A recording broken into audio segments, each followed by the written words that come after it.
gentlemen, introducing your host from the birthplace of extreme, Philadelphia, Pennsylvania, weighing in at, well, an average weight for a person of his size, Sean Bell Wilbur.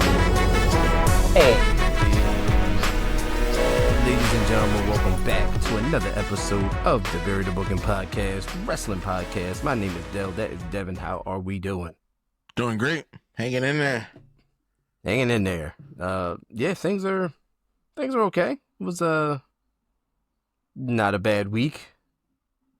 Things are things are happening. Things are moving ever so swiftly towards the road to WrestleMania. We are, T minus some weeks. What are we about 4 weeks out? Maybe three-ish weeks from WrestleMania 41, and we got a whole lot of things going on. We got some matches signed as of this past week, and some other ones that are obviously going to be signed. We've moved a little further in the storylines trying to get those things together, so we're going to talk about that, and then we'll do our AEW in a nutshell. Because, it was okay-ish this week. I don't know. Ish, depending on who you are and how you feel about... If you like AEW. Yeah, and how you feel about that stuff. But, we'll tie that up in a nice little bow, later on. But without any further ado, let's take it from the top. Let's take it from the beginning of the week and from Monday Night Raw. Which was Monday Raw for us. We had the whole 3:00 in the afternoon Netflix stream. Perfect. Wrestling at 3:00 in the afternoon is fine for you. Yeah. It's almost like watching Batman the animated series. Yeah, get home. Coming home from school. I got home, made dinner, sat down, it's 5:00. Went right over to Netflix. Yep, it was all ready for you. Ready to go. Yep. So, so we kicked off the Monday Night Raw with everything, that everybody's been waiting on, which was John Cena. We needed the John Cena explanation. We needed the John Cena heel promo. What's it going to look like? How is it going to, be received? What exactly is this? And we kind of sort of got our questions answered. As soon as the music hit, the crowd was, first of all, the whole show was live. Yeah. Like they were into it. They were all about having Raw, and they let it show. But setting the tone for the rest of the show, essentially. How did we feel about the opening segment with heel John Cena, and how did you perceive it? This was the highlight of the show. This was Raw. Like, you could have turned it off right after this and wouldn't have missed the beat. Yeah, I mean, the segment lasted about a half hour anyway. Yeah. Cena was good. He did his homework because he was touching on a lot of things that I knew from my advanced degree in psychology. And it was great. Like, he took the time to fine-tune this heel turn. Mm-hmm. I don't think he came at it lightly. The man did his homework. He's done his homework to be this heel. Yeah, it was great. And taking the victim abuser role is classic. This is unbelievable, because that's a real thing, like, as an abuser who used victim mentality to manipulate. It is something that's written. It's in the books, self-center, You know, they usually portray themselves as innocent, hurt, blameless, wounded. Mm-hmm. Constantly talking about individuals' poor behavior. It just doesn't take into account what they're doing. Didn't mention that at all. No, that's what I mean. That's why he's a classic. Mm-hmm. This is a classic victim abuser mentality. Yeah, didn't mention what he did at all. They don't care about how others are feeling. They show a lack of empathy. They frequently feel sorry for themselves, even if they're causing the problems. This was amazing. The amount of work that was done to take on this new heel role. Yeah, look, John Cena came out essentially, telling all of us and everyone how awful we were for the past 25 years, how we've treated him, how he changed himself to try to, get approved essentially. And it worked for a little bit, but then they wanted more and he gave them more. And, we still turned on him essentially. Like nothing was ever good enough for us. And well, I don't think he really came at us. Well, he came at that little boy. Yeah, specifically they're now, poor little guy. Him pretty much going after the Cena sucks people, because obviously the chant is John Cena has his supporters. They're the Let's Go Cena people, and then you have the Cena sucks people, who are the people who obviously could care less for John Cena, and that's been over the span of Cena's career essentially. Yeah, I mean, for the most part, he was over with everybody during the Dr. Thugonomics thing, and Chain Gang and all that stuff like that. He was the guy. Like, people loved John Cena. There weren't too many people that, whether he was a heel or making that transition over to being that white hot babyface that everybody loved, because it was so different. It was so fresh at the time. And then, once that soured, once that got stale, and then, he moved up the ranks a little bit and became, the main event John Cena, the one who won the multiple championships, the one who got dubbed Super Cena because he always won. Then, the crowd turned on that because it was boring. It was like, all right, John Cena's coming out here. He's going to bury our new favorite wrestler, or he's just going to win because he always wins. And, John turned that around in his promo saying, I was trying to win for you guys, trying to give you, something. And it wasn't good enough. Was never enough for these people. It was never enough. And, I get that. He's playing it up so that everybody can see what he's doing. And to be honest, it kind of makes sense. Yeah. Yeah. It does. It kind of makes a lot of sense on why he made this change. Mm-hmm. And I'm okay with that. Yeah. He threw it back in the faces of the people who also support him. He's like, you guys are easy to pick out of the crowd. You're doing the hustle, loyalty, and respect thing. You're wearing it, but he lives it, and they're trying to, they're too lazy to do it themselves type thing, essentially. Mm-hmm. And, he's pointing out people in the crowd, and he even pointed out this little kid who is now the sad Cena kid.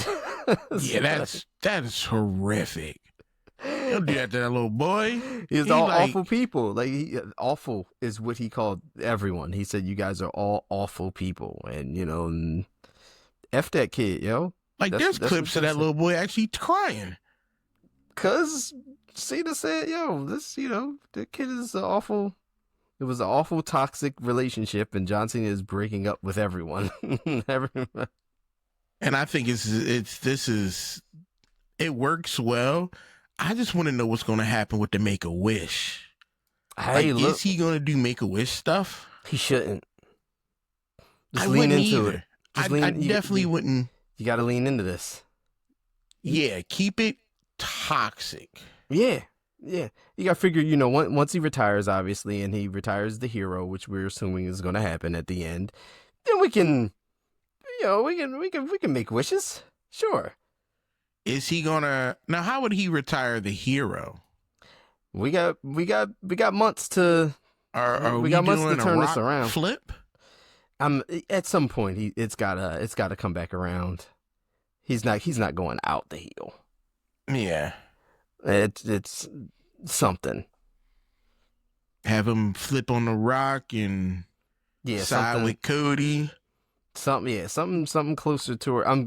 I'm thinking maybe something closer towards the end of the run is when we get the Return of the Jedi, essentially. Yeah. And so we'll see how that goes. But speaking of Cody, this promo from Cena was great. But it did bring out Cody Rhodes. Checked out. It did the job though, because people were so anti Cena in this, and they were chanting Cody, and Cena acknowledged it and was like, "Oh, you chant for Cody, the shiny new toy, because you're about to put me out the pasture and all this and that." And then Cody came out, and crowd blew up for Cody. I completely checked out. I liked Cody. Completely. I liked Cody's promo in this though. Cody was like, "Yo, I waited to hear what you were saying, and you pretty much you talking all this bullshit. Where's the dude on the shirt? Where's that John Cena? Like, I want that John Cena. I don't know who this is. Like, he was like, you bring this John Cena to WrestleMania, I'm gonna run through this dude. It's gonna be a cakewalk." He was like, I want the old Cena. I don't want this whiny bitch. And then Cody left though. Like, he just rolled out. He just cut a scathing promo and then left. He left. I think the issue I have is that I'm sick of hearing Cody Rhodes talk. And you know what? And Cody's got to talk because you don't see Cena all the time. You're not going to see Cena. You're not going to see Rock. You got to keep the storyline first. So Cody's got to be in the forefront. He's got to carry. He's got to carry that weight to from week to week. We're going to get Cena again, I believe, this week, which is going to help.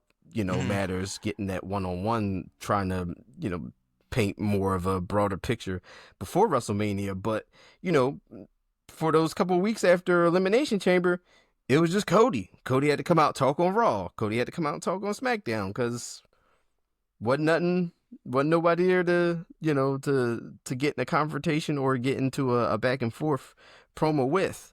But I think this one helped, and this one was good because Cody did have Cena face to face to bounce that off of, so it meant more. And then Cody showed a little bit of an edge there. Was like because he had someone there to talk to. He told John Cena himself, like, "Yo, you bring this Cena to WrestleMania, I'm beating that dude.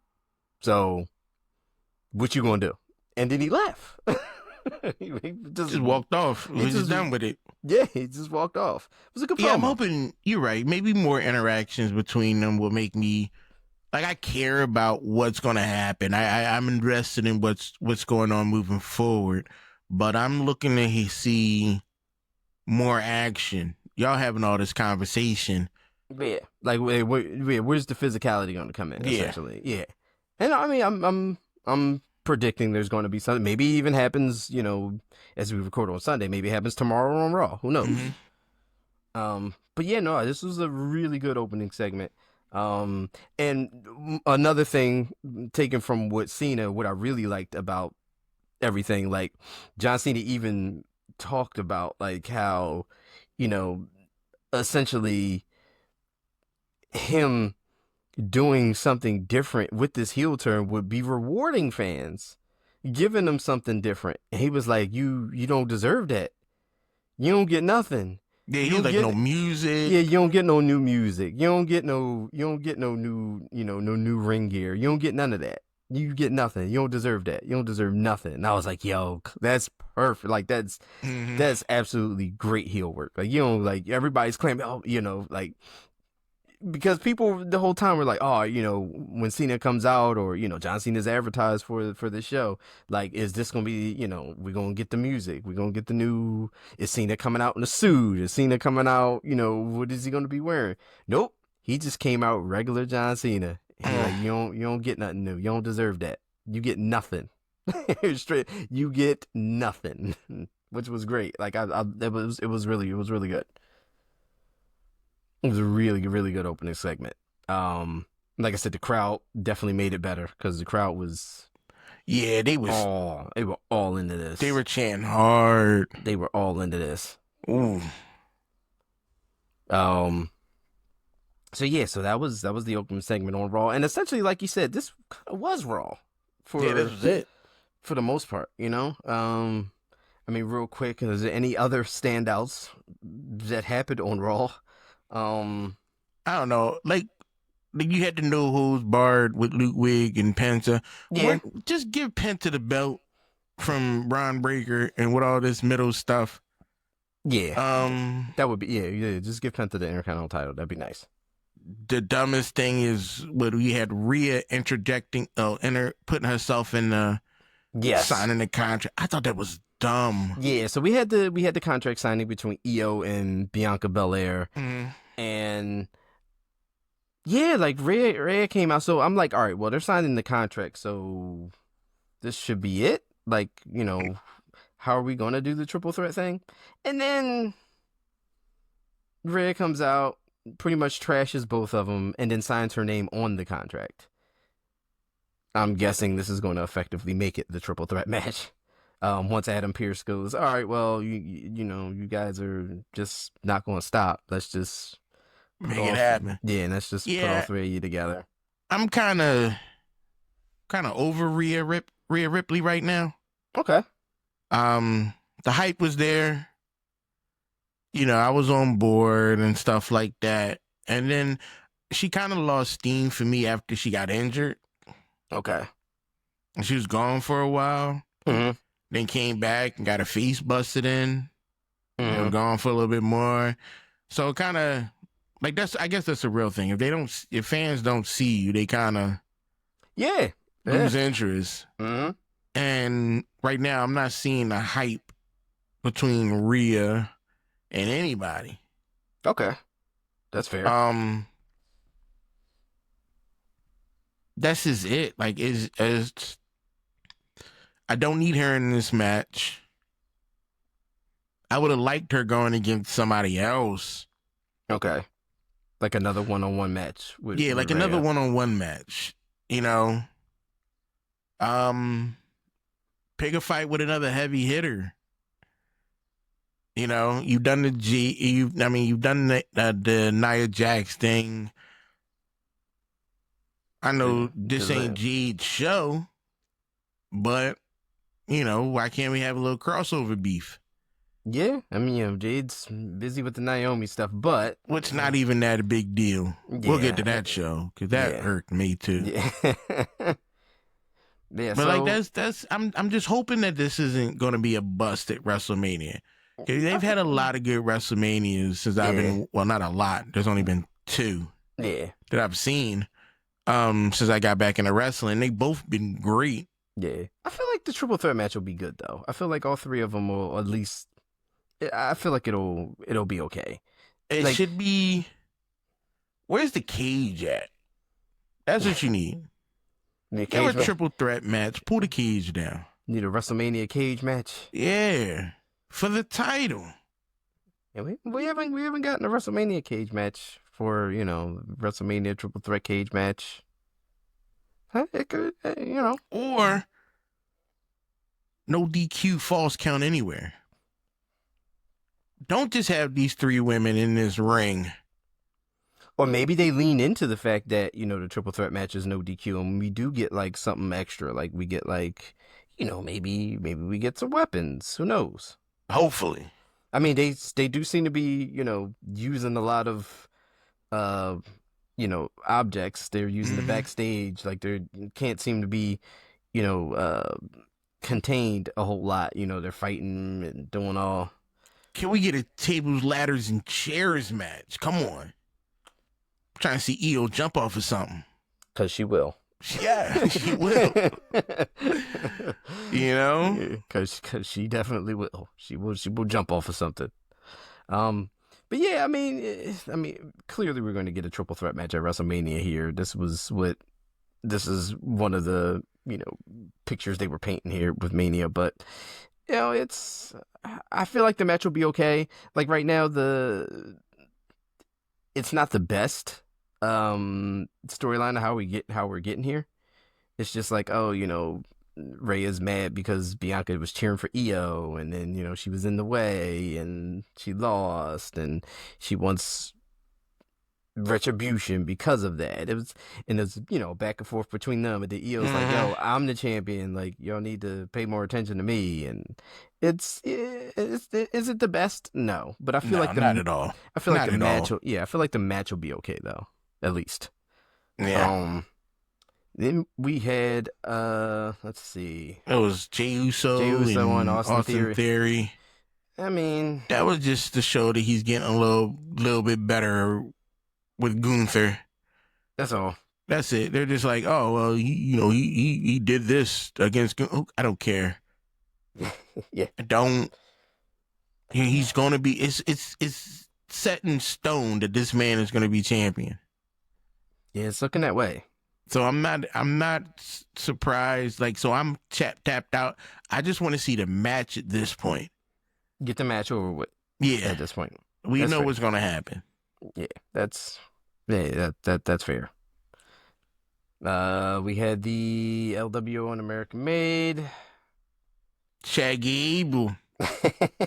I was excited. I was. I got hype. We got loud in here when Chad ran out as the mysterious luchador. It's ridiculous, but it's fun. Yeah. I enjoyed that. Yeah, I'm definitely not upset at that. We had the Seth Rollins promo. Yeah. I mean, I wasn't upset at it. I No. wasn't really entertained by it. But yeah, I mean, it went to set up what's next, what's to come, for SmackDown. that was it. They were pretty much like, oh, stay tuned for SmackDown because Stuff's gonna happen. yeah, Reigns gonna be there, Punk's gonna be there, I'm gonna be there. So They just wanted to make sure that people who don't like, oh, I don't usually watch SmackDown, or you need to make sure you're there for this. yeah, watch this episode of SmackDown because something's clearly happening. And then that was he pretty much segued into the main event for Raw. Wait 1 second. What is Karrion Kross doing? Why? They fired his whole squad, and then they just got him whispering in people's ears. Yeah, he's whispering in AJ's ear now and all this. I know. And you know what? I wish that it was incoherent nonsense. Like, he wasn't trying to make a point. He was just saying dumb shit to people, saying random stuff.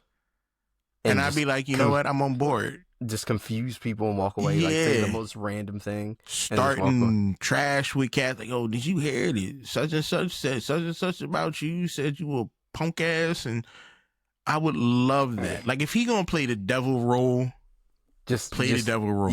Yeah, just play it up like that. Yeah. But right now, I'm just like, shut up, Karrion Kross. Yeah. He's just always like just the most annoying. At the most annoying times, people who see him is just like, yeah. Like, we know what you're doing. So, we'll see. Yeah, I mean, maybe, I don't know. He has yet to, I mean, he's living the dream. He on TV every week. Doing nothing. Nothing. Talking some bullshit. I ain't seen that man in a ring in how long? Nope. Just talking that stuff and moving on to the next. It's pretty much what he got. That's it for right now. But yeah, this main event, between Finn and Braun Breaker, I didn't care. Neither did I. I knew it was gonna happen. It wasn't. Finn Balor's not gonna win the Intercontinental title. No. At all. And I was just waiting for this. Just cause more dissent within Judgment Day. Yep. And then let up the Penta. Mm-hmm. And that's just what it is. We're just gonna get Penta and Braun Breaker. That, like I said up at the top of the 20 minutes ago, stop with the BS.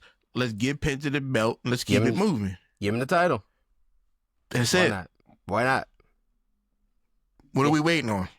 Just give him the championship. It's okay. Brian's own father was talking trash about him on a podcast. I think that was his dad. I don't know. Actually, be honest with you, I don't know what they were talking about. I know this guy is part of the family. If you're talking about Scott Steiner, it's his uncle. That's his uncle? Yeah, Big Papa. I didn't know. Yeah. I don't care about him like I didn't care about Brian. Oh no, Scott Steiner's he's a great back, yeah. Yeah. But I wasn't paying attention to nothing. Some of the greatest sound bites ever. A lot of stuff that wasn't supposed to get caught by microphones. Got caught by microphones. It was good times back then. Oof, oh boy. But yeah, I mean, that was Raw. I mean, Raw was okay. That was about it. Yeah, it was pretty much the John Cena, Cody Rhodes thing. Again, the main event was predictable. You knew where it was going, especially with, all the backstage segments with Judgment Day, the back and forth between Dom and Finn and all this. We knew what was happening with that. And then, of course, earlier on in the night was a precursor because you had Penta saying he wanted the Intercontinental Championship. So that just That's what he said? Yeah, in the backstage, yeah. To be honest, I don't know what he's talking about most of the time. I have no clue. The man accent is so thick. And then it's like, wait, that's Spanish? English? What is he mixing together? I'm like, yo, just throw up the zero in the, let's keep it moving. I'm not here for all the conversation. I don't want to hear all that. Like Penta now. Yeah, Penta's awesome. Yeah. Hopefully the new Intercontinental Champion soon. Not hopefully. It's happening. It needs to. Because I don't care about Braun Breaker. Yeah. Moving from Raw to SmackDown. SmackDown started with Randy Orton. I was okay with it. Mm-hmm. The crowd was clearly okay with it. We had another hot crowd for SmackDown. Were they in Bologna? Yeah. Yeah, they were all about this, which was Why awesome. do they say Bologna, but we say baloney? Baloney? I don't know. I was calling it baloney. Bolonga. That's how we spell baloney here. Yeah, it's baloney. I was calling it baloney the whole time. But it's Bologna. I'm going to start calling baloney Bologna. Bologna. Some Bologna. Yeah, bologna and cheese. Fried bologna. We're going to get smacked. Yeah. Like, no. Bologna? Damn, we said fried bologna sandwiches. Yeah. We haven't had that in a while. Jesus. Huh. I guess that's what I'm going to be. Oh, no, I got meatballs and marinara tonight. I say as I'm staring off into nothingness, thinking about fried bologna sandwich. That's all we can afford here on this show is fried bologna sandwiches and tuna water. That's it. That's all we got. We got no sponsorships. That's it. We can't do nothing else. Can't make eggs. Yo, I bought eggs. Ooh. I spent $19 on 2 cartons of eggs. I got 36 eggs. Sounds about right. $19. Sounds about right. It's ridiculous. That was rough. Yeah, it's wild. That is wild. Man, it's cheaper to go buy chickens. Mm-hmm. It is. Me and the wife were literally talking about chickens yesterday. Yeah. Ridiculous. Man, I don't even eat eggs. Don't. But Had to get him for the house. yeah, it's a rough go. I'll tell you. Damn, Same way was Kevin. What else was rough was Kevin Owens trying to backpedal, Oh yeah, get his way out of this ass Yeah. whooping. yeah. Look, he said he was willing to forgive and put all this stuff behind. You know what he don't want is no problems. He realized he realized what he done did, and what he done did was the wrong thing. So yeah, essentially Kevin Owens came out. Randy Orton didn't even get a chance to say anything. Randy came out, crowd was singing the song, big moment. Randy was going to cut a promo, we're sure. And then enters Kevin Owens. KO, cut the promo like you said, trying to backpedal, trying to walk it back. Wasn't happening for him. Wasn't happening. This, I mean, I enjoyed the segment. I'm going to enjoy a match at WrestleMania here because all this did was, solidify we're going to get Kevin Owens and Randy Orton at WrestleMania, and I'm completely okay with this. This should be a good one. This should definitely be a good one. Yeah, I mean, what do we have to after that? Was that the whole? It was Damian Priest and Jimmy, right? Jimmy, Drew, and Shinsuke. Yeah. I mean, they needed a match to fit in here. Yeah. It wasn't bad. Yeah, I mean, Shinsuke, whatever. Well, Damian Shinsuke Priest was kind of rough starting off. Yeah. He didn't seem like he knew where he was supposed to be. Yeah. Really, all this was, again, we needed the match, and then we also needed to further along Damian Priest and Drew McIntyre, which is essentially is what this did. Match was okay, but the real story here is Drew taking all the liberties on Damian Priest after this. Yeah. Beat him down. Claymore just destroyed him, laid him out, choked him up. This is setting up to be really good. Yeah, this is one of the things I'm actually looking forward to. Really setting up to be really good. Yeah, you got. I'm excited for Drew and Priest to go at it. Yeah, two big dudes going at it. You know what I mean? Like it's that's one of those matches that you're like, okay, I do want to see this happen. And the thing is this, I'm not invested in any one of them winning. No, exactly. I'm okay either way. Wins.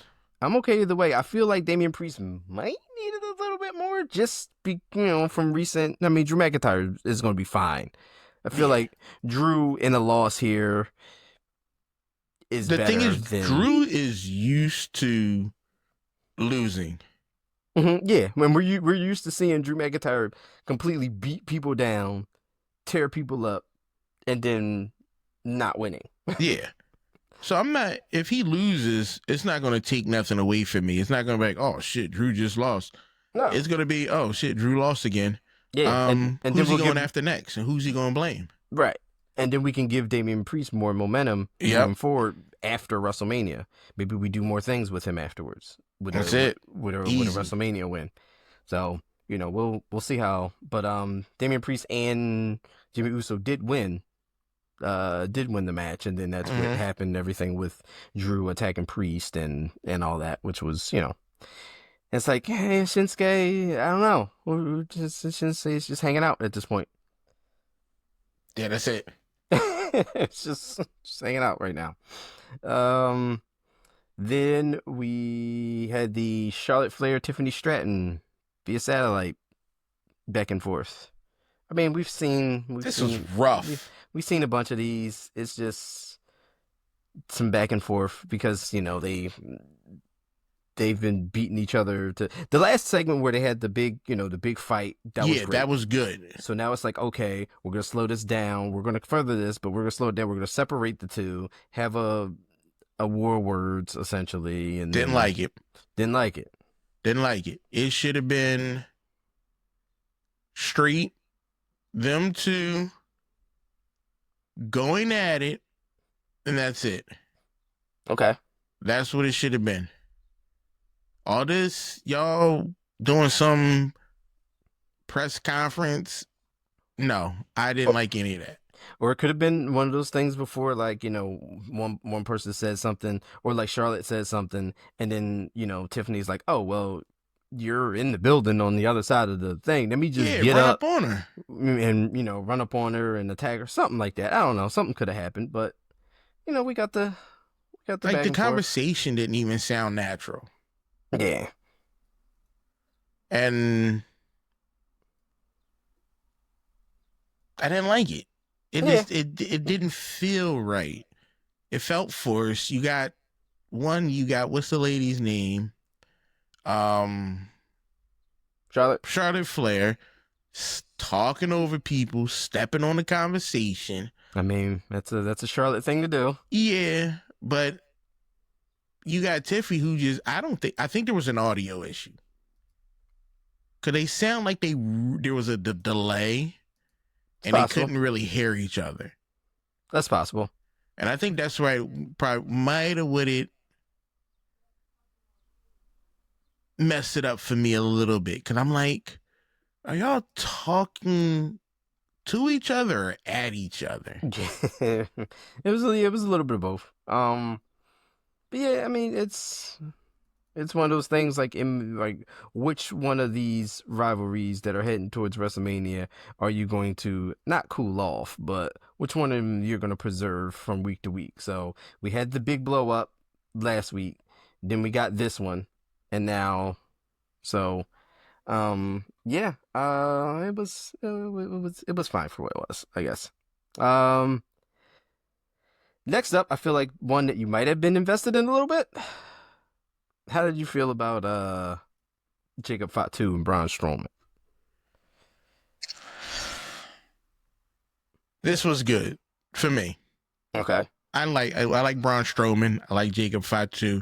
It was good to see them do their thing in and outside the ring. Yes. Everybody else ruined it. Completely ruined it for me. Yeah. All that solo jumping in and the Tongalo. No, I didn't need all that. Okay. Completely. Like, I wanted these two gentlemen a nice, I don't want to say clean, but just them two. Beating the crap out of each other. I ain't need all that extra shit, yo. I did not. Yeah. I know you need to cause issues between Fatu and Jacob. Mm-hmm. And which is what happened here. Which is what happened. I get it. But I didn't. It didn't fully take it away. I just didn't need that. Okay. Like, I wasn't here for that. Right. Yeah. Like you said, this is what this did. You got Braun Strowman winning via DQ. And no. He shouldn't have won DQ. He should have just won straight out. So they're not gonna beat Jacob like that. Still got to keep him looking strong. But it's not like it's a bad loss. Like he like losing against. I mean, like if he lost against like some like a LA Knight or something like that, then I'd have been like, oh shit, you trying to destroy the man's career. I mean, the argument is made though that they are protecting Jacob Fatu though. So, having him not win here via disqualification, he doesn't take a pinfall loss, he doesn't take a submission loss.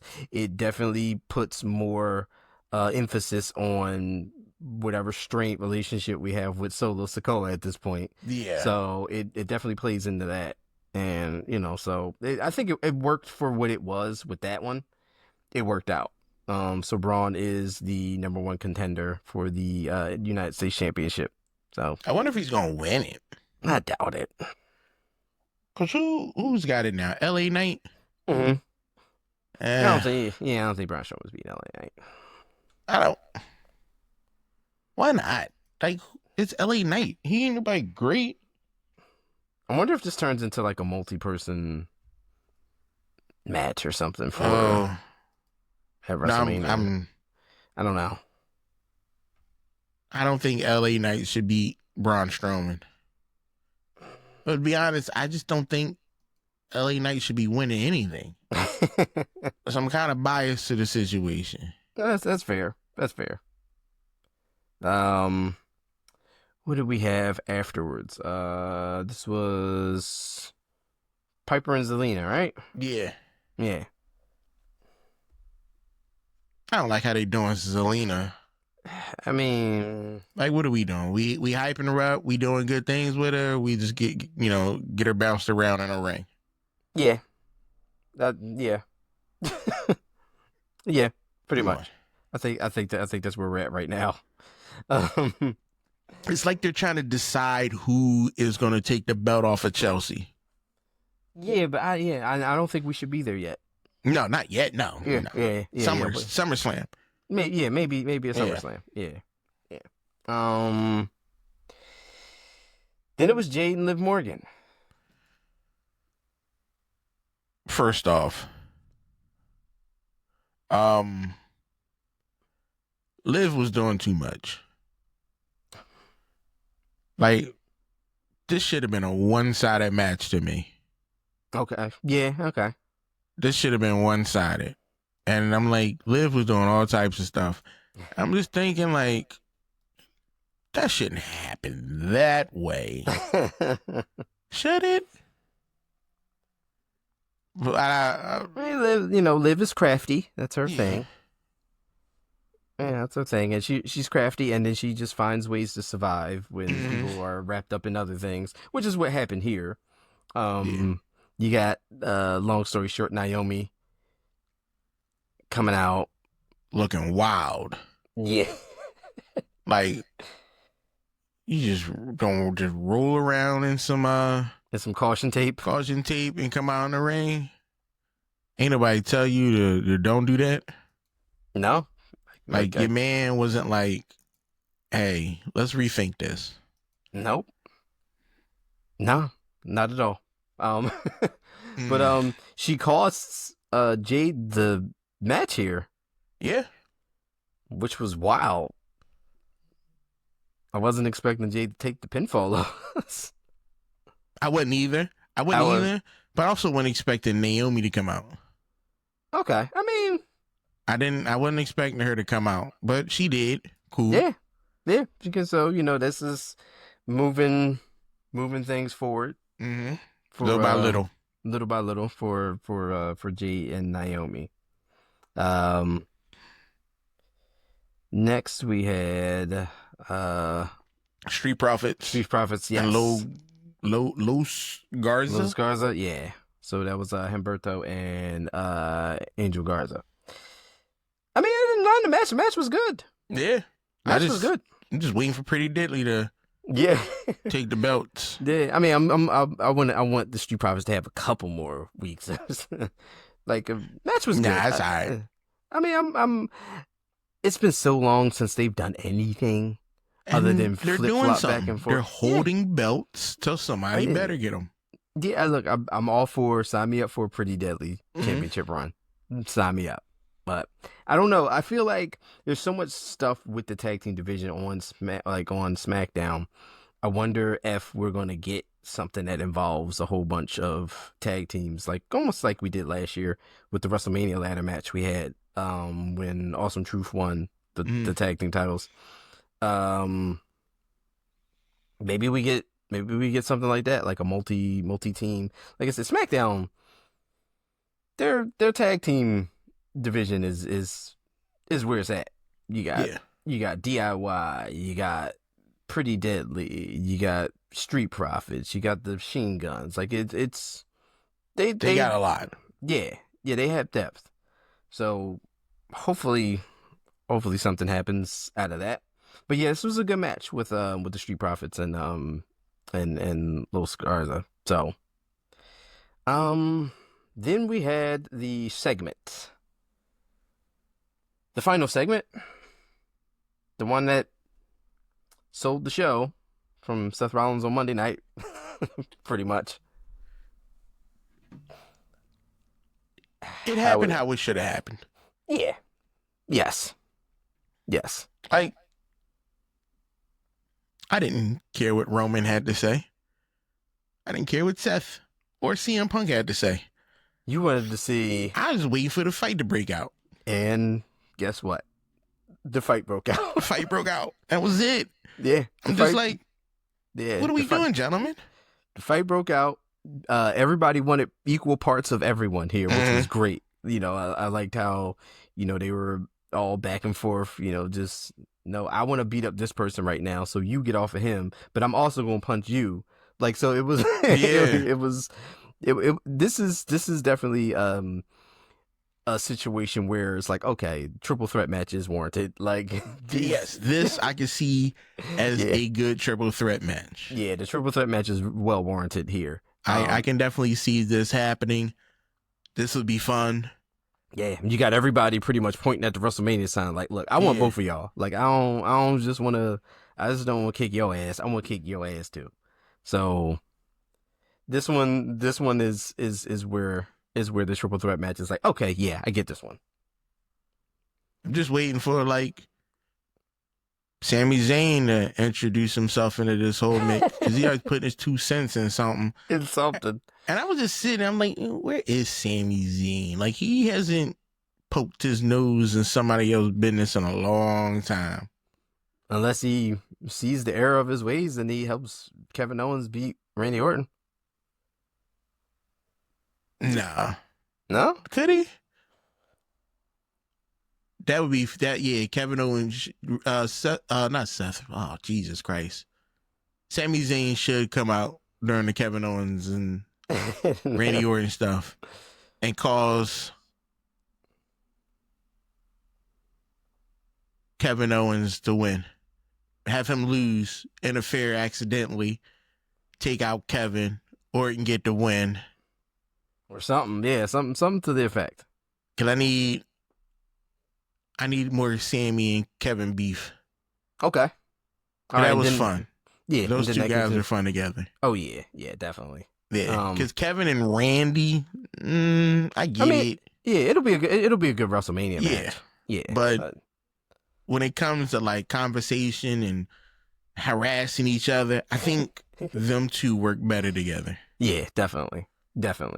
But yeah, so it's, you know, it's all but signed, sealed, and delivered for the WrestleMania triple threat match, and we still have this CM Punk favor looming. I thought the favor was him getting Roman to the ring. Yeah, I don't know. Like, that's what they hinted at. Yeah, because he was like, "Oh, before I talk about this favor, thanks for delivering him on a silver platter," and then he attacked him. So I'm like, I don't know. You don't waste your favor on that. No. So what is the favor? I don't know. I got to keep digging. Yeah. But yeah, no, that was WWE side of things. We definitely progressed into WrestleMania, shaping the card a little bit more, you know, shaping and furthering storylines for WrestleMania. So, you know, we're moving ever so fast towards WrestleMania 41. So it should be shaping up pretty good. Mm-hmm. Which now brings us to our weekly segment, where we delve a little bit deep. Not really. This is short. This is short. And which is perfect for the segment. Yeah. Ladies and gentlemen, the segment affectionately known as AEW in a nutshell. We're going to start this off with AEW Dynamite. You had the international title eliminator 4-way match. Orange Cassidy, Mark Davis, Ricochet, and Speedball. For some crazy reason, Speedball, Mike Bailey, and Ricochet won at the same time. Dumb. Sure, AEW. That didn't make any sense. Yeah, let's do that. Ricochet was ecstatic that he won something.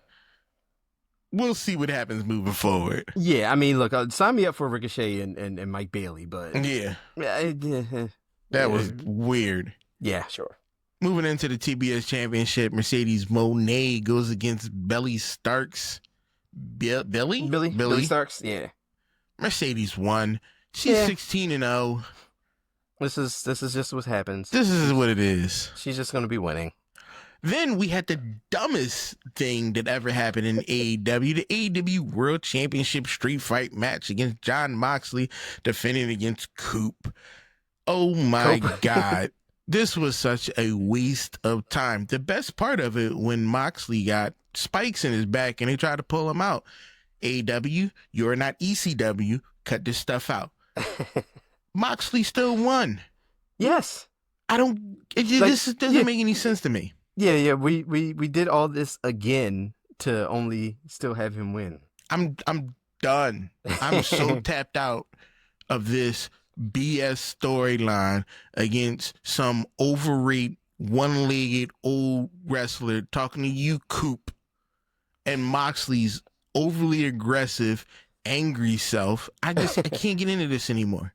I can't. I'm completely done. This is dragged on way too long. And then WTF, FTR, what's that? Like, Will Ospreay went against AR Fox, and Will Ospreay won, which was decent. I enjoyed it. Yeah, AR Fox is good. Is a good opponent for people like Will Ospreay and stuff like that. He's good. Yeah, but he's not going to win. Then we had Hangman Page talking about some stuff. He's basically saying he's trying to do his own thing. He's not worrying about nobody. Cool, I get it. This is just so Hangman Page can move on to a new target. Mm-hmm. They had to address it. He's got to worry about the Owen Hart Memorial Tournament coming up. Hopefully he wins. Great. Megan Bain against Chris Statlander. Megan won. Yeah. Who cares about that? Let's talk about Toni Storm coming out saying the most inappropriate stuff in a promo. Yes, Lord. She's got away with words, as they say. Does. She's letting everybody know that her and Megan are going to go at it at Dynasty. I need more Toni Storm. Yes. She is unbelievable. I can't. At first, I didn't get it. Then I ignored the fact that I didn't get it. Now I'm on board with it. Yep. We need more Toni Storm. Then we're going to move into AEW Collision Slam Dunk Saturday. Due to the NCAA Men's Basketball Tournament, the AEW broadcast will be split into 1 hour servings on Saturday night and Sunday night with special start times. So nothing happened on Collision. You had the TNT Championship map, Garcia versus Adam Cole. I like Garcia. I like Cole. Yep. Garcia won. Boo. Yeah. Best wrestler alive, Matt Caster, goes against Hook. Once again, hilarious. Yes, this works. This is fine. Keep this going. Julia Hart going against Queen Aminata. Mm-hmm. Great to see Julia Hart. Yep. Good. Julia Hart took a bump, and you can see her look at her and give her the biggest smile ever. She's enjoying her time back in the ring. I'm enjoying seeing Julia Hart. I would love to see more of her. Let her go against Monet and get a couple of them belts. I'm in. Trios match. The Murder Machines, Brian Cage and Lance Archer against Takeshita and Powerhouse Hobbs. Wait, it was the Murder Machines, which is Brian Cage, Lance Archer. And Takeshita going against Powerhouse Hobbs, Mark Briscoe, and Rocky Romero. I'm a Hobbs and Briscoe fan. Briscoe's one of my favorite wrestlers in AEW. Mm-hmm. I'm okay that they lost to them. Okay. I'm okay to that. I am. Brian Cage, Lance Archer, Takeshita, I'm okay that they lost to them. That's fine. Other than that, then the show went off. That was abruptly. Yeah, because quick. Because we're like, yeah, take that off. Basketball's happening. Mm-hmm. Yeah, you can't be here anymore. No, you gotta go. Yeah, that was it. Yeah, that was it. That was AEW. That was AEW in a nutshell. And, as always, that puts a nice little bow on our show. So that's going to do it for us for the podcast. Please like, share, follow, subscribe. Thank you for listening. Thank you for watching on Twitch or YouTube or wherever you like to view things. And we'll see you next time.